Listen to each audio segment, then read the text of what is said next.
ಎಣ್ಣೆ ಹಾಕ್ತಾಯಿದ್ದೀನಿ.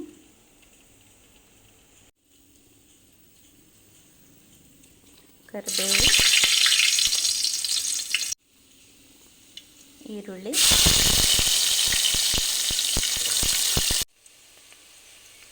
ಕಾಳು ಹಾಕ್ತಾಯಿದ್ದೀನಿ. ಅರಿಶಿನ, ತರಕಾರಿ ಹಾಕ್ತಾಯಿದ್ದೀನಿ.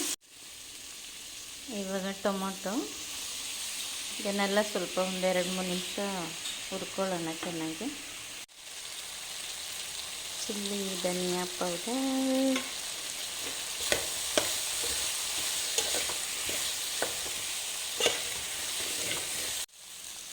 ಸ್ವಲ್ಪ ಫ್ರೈ ಮಾಡಿದ್ದೀನಿ. ಈಗ ಬಿಸಿನೀರು ಹಾಕ್ತಾಯಿದ್ದೀನಿ. ಬಿಸಿನೀರು ಹಾಕ್ಕೊಂಡು ಒಂದು 10 ನಿಮಿಷ ಸಿಮ್ಮಲ್ಲಿ ಬೇಯಿಸ್ಕೊಳ್ಳೋಣ. ಸ್ವಲ್ಪ ಉಪ್ಪು ಹಾಕಬೇಕು ಇದಕ್ಕೆ. ಇದು ಕಾಯಿ, ಈರುಳ್ಳಿ, ಬೆಳ್ಳುಳ್ಳಿ, ಟೊಮೊಟೊ ಹಾಕಿ ರುಬ್ಬಿದ ಮಸಾಲೆ.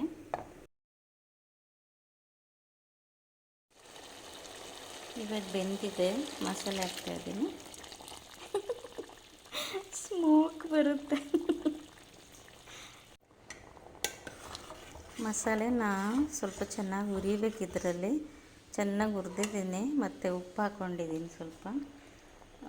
ಈಗ ಆಗಿದೆ. ಕೊತ್ತಂಬರಿ ಸೊಪ್ಪು ಹಾಕ್ತಾಯಿದ್ದೀನಿ. ಇವಾಗ ತೊಗರಿ ಕಾಳು ಸಾಂಬಾರು ರೆಡಿ.